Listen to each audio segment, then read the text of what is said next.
ఖర్చులన్నీ నాగార్జున దగ్గర వసూలు చేయాలి అనేది అన్నట్టున్నారు. అది రుజువు అయినప్పుడు ఖచ్చితంగా మేమేమన్నామంటే చెరువు పునరుద్ధరణే కాదు, అసలు ఇన్నేళ్లు మరి దానిపైన ఆదాయం వచ్చింది. ప్రతి సంవత్సరం అనేక రోజుకి కొన్ని లక్షల రూపాయలు ఇదంతా వచ్చింది. నిజంగా కూడా ఇప్పుడు దానికి పర్మిషన్ ఇచ్చిన వాళ్ళ మీద వాళ్ళని బుక్ చేయాలి.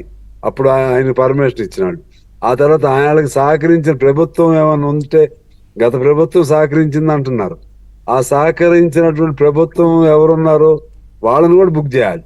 అది మంత్రులైనా ఎవరైనా సరే సహకరిస్తే అదే పద్ధతి. అప్పుడు పర్మిషన్ ఫైల్స్, నోట్ ఫైల్స్ తీస్తే తెలిసిపోతుంది కదా, అందులో ఎవరెవరు సంతకాలు ఉన్నాయో నోట్ ఫైల్ లో ఉంటాయి కదా. అటువంటి వాటికి మినిస్టర్స్ సంతకాలు కూడా ఉంటాయి. అవును, మినిస్టర్ కూడా పర్మిషన్ ఇవ్వాలి కదా.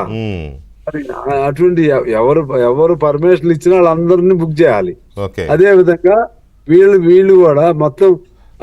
కానీ ఒకటి సాంబశివరావు గారు, ఒక విషయం ఇక్కడ కొన్ని చోట్ల ఏమవుతుందంటే, ప్రభుత్వ భూములు ఉన్న చోట్ల అది అంటే కొన్ని పార్టీలే గుడిసెలేపిస్తాయి. కొంతమందిని పంపించి, డబ్బులు ఇచ్చి కొంతమందిని పంపించి గుడిసెలేపించి ఓ నెల 2 నెలలో 6 నెలలో వాళ్ళని అక్కడ ఉంచి తర్వాత మెల్లగా వాళ్ళు వెళ్ళిపోతారు.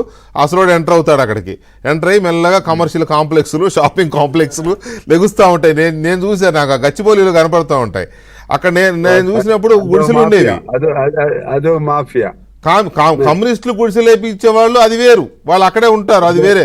కానీ ఇది అలా కాదు, ఈ పెయిడ్ గుడిసెలు అనమాట ఇవి. వీళ్ళు వచ్చి గుడిసెలు వేస్తారు, 6 నెలల తర్వాత అసరోడు వచ్చి అక్కడ పెద్ద మాల్ కడతాడు. సో ఇలాంటి వాటిని ఏం చేయాలి మరి? ఏం చేయాలి? తీసేయాలి.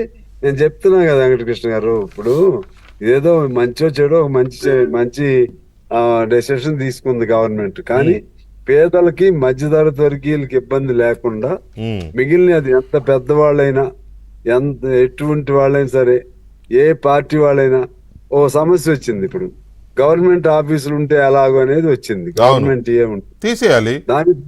దానికి సంబంధించి నేనేమన్నానంటే, తీసేసి మళ్ళీ కట్టుకోండి, తప్పేదేమో. అంతే, గవర్నమెంట్ ఆఫీస్ ఉంటే గవర్నమెంట్దే కదా, నష్టమేముంది? బోల్డంత భూములు ఉన్నాయి, ఎక్కడో చోట కట్టుకోవచ్చు. మీకు ఎంతెంత పెద్దయే తీసేస్తున్నారు కదా, తీసి మళ్ళీ రీకన్స్ట్రక్ట్. మన సచివాలయం ఉందండి, సచివాలయం తీసి మళ్ళీ కొత్తది అట్లా. అంటే కొన్ని ఆలోచనలు ఎలా ఉన్నాయంటే, ఓవైసీ గారు అడుగుతున్నాళ్లే, నెక్లెస్ రోడ్డు దాంట్లో FTL లో ఉంది కదా, తవ్వేస్తారా అని. అలాంటి కొన్ని వికృతమైన ఆలోచనలు కూడా వస్తున్నాయి. అసందర్భమైన వాదనలు అవసరం లేదు. అసందర్భం అంటే ఏదో ఒకటి ప్రభుత్వాన్ని అనాలి కదా అని. ఒక్క నిమిషం సాంబశివరావు గారు, ఒక్క నిమిషం అండి. రచనారెడ్డి గారు నమస్కారం.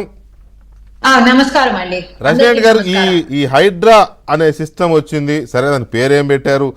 సాంబశివరావు గారు అయితే హైడ్రా అంటేనే, ఆ పేరింటేనే భయం వేస్తున్నాడు మధ్యాహ్నం ఎక్కడో. సరే, అది వేరు అనుకోండి, కానీ పేరు పెట్టేది దానికి.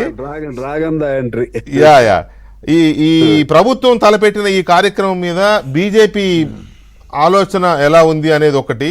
తర్వాత కోర్టులు కూడా అన్నీ ఇప్పుడు రాజ్యాంగ వ్యవస్థలే కదండి ఇవన్నీ, లెజిస్లేచర్ కానీ లేకపోతే ఎగ్జిక్యూటివ్ కానీ అండ్ జ్యుడిషియరీ కానీ.